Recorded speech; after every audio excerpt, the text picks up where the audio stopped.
आज हम लोग देखेंगे गॉस के नियम से कूलम्ब के नियम को किस तरह से निकाला जाता है। इसको निकालने के लिए बहुत सिंपल सा तरीका है। एक आपके पास चार्ज है Q,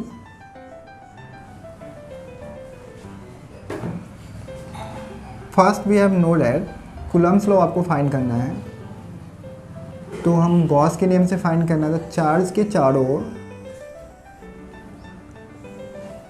एक गॉसियन सरफेस ड्रॉ करेंगे।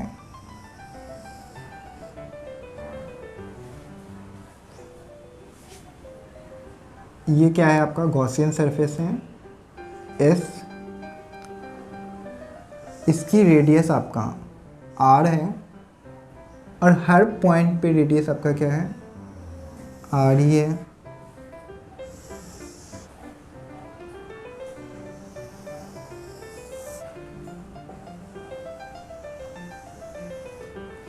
सही है। जिस पॉइंट पे आपका इलेक्ट्रिक फील्ड इंटेंसिटी फाइंड करनी होती है उस पॉइंट पे हम लोग Q0 चार्ज रखते हैं।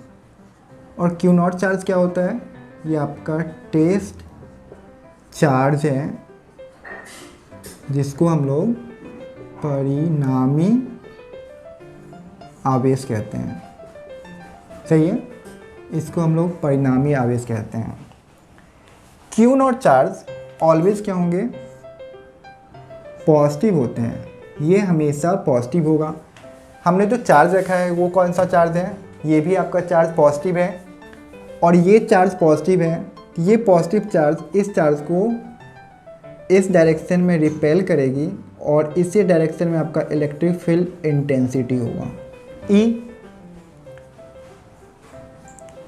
और आपका सरफेस वेक्टर क्या होंगे, इसी डायरेक्शन में ds होंगे सरफेस वेक्टर। और इस पॉइंट पे चार्ज की बात करते हैं तो वो चार्ज क्या होगा, d फाई आपका इलेक्ट्रिक फ्लक्स होंगे। सही है। अब यहाँ से कूलम्ब्स लॉ की हेल्प से, गॉस के नियम से कूलम्ब्स लॉ को निकालना है। कूलम्ब्स का नियम क्या होता है, ये आपका Q चार्ज, इसके बीच की डिस्टेंस R है, तो इस चार्ज के कारण इस पे इलेक्ट्रिक फील्ड इंटेंसिटी इस डायरेक्शन में होगी E। तो कूलम्ब्स लॉ का फॉर्मूला क्या है, F equal to 1/4πε0 Q0 by R²।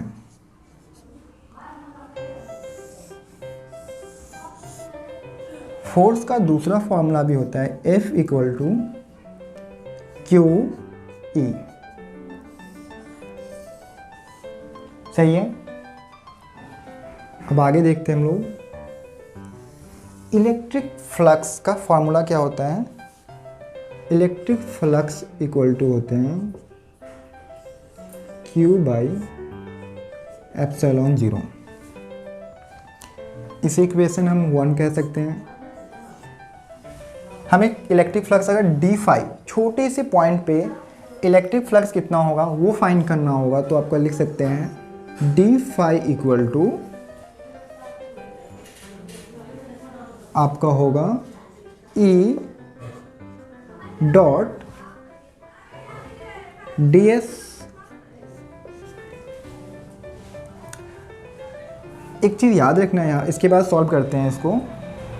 तो आपके क्या होंगे, generally vector A into vector B अगर होते हैं तो ये आपका होगा AB cos थीटा। और एक चीज़ और, vector A cross vector B अगर होते हैं तो ये आपके होते हैं AB sin थीटा। सही है। तो वैसे ही क्या है, ये E डॉट ds है, तो ये हो जाएंगे आपके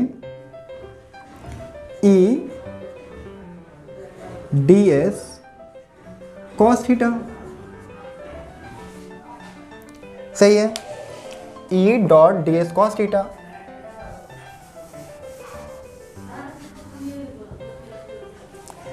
अब सिंपल सा तरीका ये है कि आपको इलेक्ट्रिक फ्लक्स फाइंड करनी है। इस पॉइंट पे आपका इलेक्ट्रिक फ्लक्स आ गया है, तो हमें क्या करना है, पूरे सरफेस पे आपका इलेक्ट्रिक फ्लक्स निकालना है। तो हर पॉइंट पे इलेक्ट्रिक फ्लक्स सेम होगी, यहाँ पे भी इलेक्ट्रिक फ्लक्स सेम होगी, इस पॉइंट पे भी इलेक्ट्रिक फ्लक्स सेम होगी, इस पॉइंट पे भी इलेक्ट्रिक फ्लक्स सेम होगा, इस पॉइंट पे भी इलेक्ट्रिक फ्लक्स सेम होंगे, हर पॉइंट पे इलेक्ट्रिक फ्लक्स सेम होंगे, क्योंकि इलेक्ट्रिक फील्ड इंटेंसिटी क्या है, हर पॉइंट पे इलेक्ट्रिक फील्ड इंटेंसिटी भी क्या है, सेम है।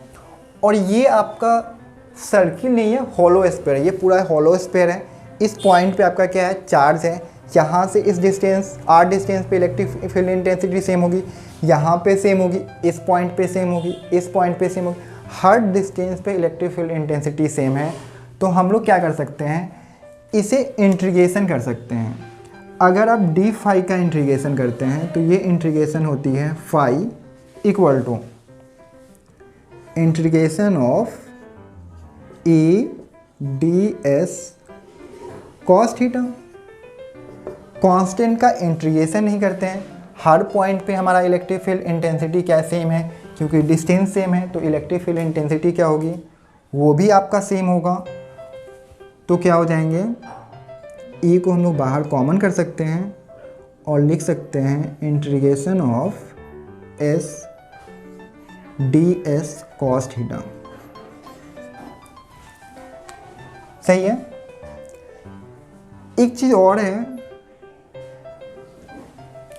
D S cos theta, angle किसके किसके बीच का लेना है, हमने यहाँ पे मिस्टेक कर रखा है, ई डी एस कॉस थीटा ये आपका होगा, अगर इसे देखते हैं तो ई और डी एस के बीच में इसी डायरेक्शंस में आपका क्या है, इलेक्ट्रिक फील्ड इंटेंसिटी है, इसी डायरेक्शन में सरफेस है। अगर दो लाइनिंग सेम डायरेक्शंस में है तो उनके बीच का बना हुआ एंगल 0 होता है, तो cos 0 इक्वल टू 1, तो ये हो जाएंगे ए डी एस। तो इस तरह से हमने एक यहाँ से cos ए डी एस हो गए हैं, तो ये cos थीटा तो ऐसे भी हट जाएंगे, यहाँ से भी cos थीटा हटा लेते हैं। सही है। अब रह गया इंटीग्रेशन करना। ds का इंटीग्रेशन किस तरह से करेंगे। अब ds का इंटीग्रेशन करने के लिए फॉर्मूला कुछ नहीं करना है, हर जगह पे ज़रूरी नहीं है कि आपका इंटीग्रेशन का बड़े बड़े जो मैथमेटिकल फार्मूले होते हैं उसको क्या किया जाए, यूज किया जाए। यहाँ पे बहुत सिंपल सा ट्रिक्स यूज़ कर सकते हैं। अब ये इंटीग्रेशन होता क्या है, एक पूरा हॉलो स्फीयर है, उस स्फीयर का जो सरफेस एरिया हुआ, इंटीग्रेशन छोटे छोटे पॉइंट्स हैं, एक पॉइंट पर ds है, वो छोटा छोटा पॉइंट्स ही मिलकर पूरा का पूरा हॉलो स्फीयर बना रखा है, सरफेस बना रखा है। तो जो आपका सरफेस है, स्फेरिकल है या गोला है, उसका जो सरफेस एरिया होगा वही सरफेस एरिया आपका क्या होगा, ds का इंटीग्रेशन होगा। और ds surface area, hollow sphere का सरफेस एरिया या गोला का सरफेस एरिया क्या होता है, गोला का सरफेस एरिया होता है 4 पाई आर स्क्वायर। तो आपका फाई इक्वल टू हो जाएंगे E into 4 pi R square, ये आपका इक्वेशन 2 हो गया। सही है। तो हम यहाँ से बहुत सिंपल सा है, ई कैलकुलेट कर सकते हैं, ई इक्वल टू हो गए, ये इंटू में है तो यहाँ पे डिवाइड में चली जाएगी, 5 बाई 4 पाई आर स्क्वायर। सही है।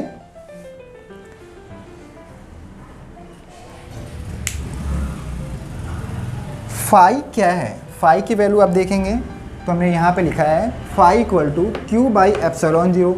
तो हम यहाँ पे फाई जो है ना आपका क्या है, क्यू बाई एप्सिलॉन 0। तो हम वैल्यू पुट कर सकते हैं, तो वैल्यू रखते हैं तो आपका हो जाएगा Q by 4 pi epsilon 0 R square. अब यहाँ पे अगर देखोगे ना तो बहुत सिंपल सा ना, कुछ कूलम्ब्स लॉ का तक का फॉर्मूला हमारे पास आ गया है, Q by 4 pi epsilon 0 R square. सिर्फ एक और क्यू आ जाएगी तो हमारे पास फॉर्मूला आ जाएगा और आसानी से आ सकती है। ई क्या होता है आपका, एफ इक्वल टू क्या है, क्यू बाई ई है, तो ई इक्वल टू क्या होंगे, अगर चेक करते हैं E इक्वल टू हो जाएंगे आपका E इक्वल टू होंगे F बाई Q। सिंपल सा है, तो हम यहाँ पे लिख सकते हैं वैल्यू F बाई Q।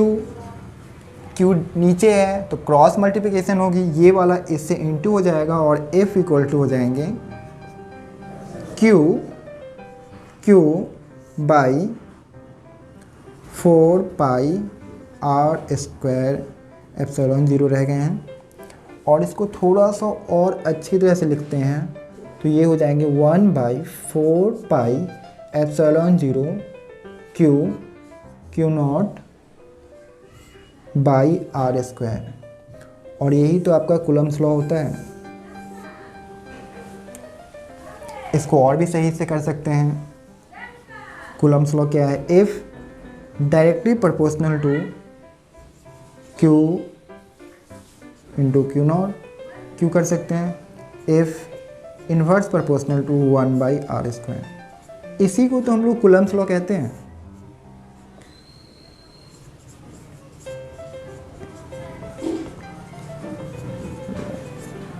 सही है। इस तरह से हमारा क्या हुआ, आपका कूलम्स लॉ प्रूव हो गया है। इसको बहुत सिंपल सा है, हमने क्या किया, एक चार्ज है, उस चार्ज के चारों ओर एक आपका इमेजिनरी सरफेस एरिया ड्रॉ किया है, गॉसियन सरफेस। क्योंकि गॉसियन सरफेस क्या कहती है कि आपका बंद परिपथ में जितना बंद परिपथ के कारण आपका जो इलेक्ट्रिक फ्लक्स हो रहा है ना, उसको कैलकुलेट करते हैं। यहाँ पे आप एक हमने इमेजिनरी सरफेस ड्रॉ किया है और उसके अकॉर्डिंग क्वेश्चन को सॉल्व किया। इस पॉइंट पे इलेक्ट्रिक फील्ड ये पॉजिटिव है, ये भी चार्ज पॉजिटिव है, ये इसको रिपेल करेंगे इस डायरेक्शन में। ई आपका एप्सिलॉन नॉट, क्योंकि हमने जिस पॉइंट पे इलेक्ट्रिक फील्ड इंटेंसिटी फाइंड करनी होती है उस पॉइंट पे हम लोग क्या करते हैं, क्यू नॉट चार्ज रखते हैं। और क्यू नॉट चार्ज को हम लोग परिणामी आवेश कहते हैं।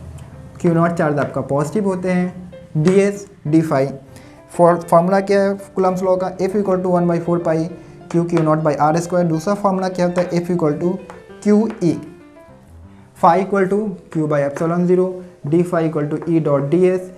ई डॉट डी एस है तो वो हो जाएंगे E D S cos theta. ई और डी एस के बीच में एंगल्स कितना का है तो यहाँ पे लिख सकते हैं theta equal to 0 A D S. Phi equal to क्या हो गया, a integration of E D S. E constant value है तो कॉन्स्टेंट वैल्यू हमने बाहर निकाल लिया। सिर्फ डी एस का इंटीग्रेशन क्या है, डी एस का इंटीग्रेशन क्या है 4 पाई आर स्क्वायर, और उसे सॉल्व किया है। जनरली आपकी वैल्यू क्या आ गई, F equal to 1/4 pi epsilon 0 Q by R square. F directly proportional to Q by और F inverse proportional to 1/R square. ये क्या है आपका कूलम्स लॉ है।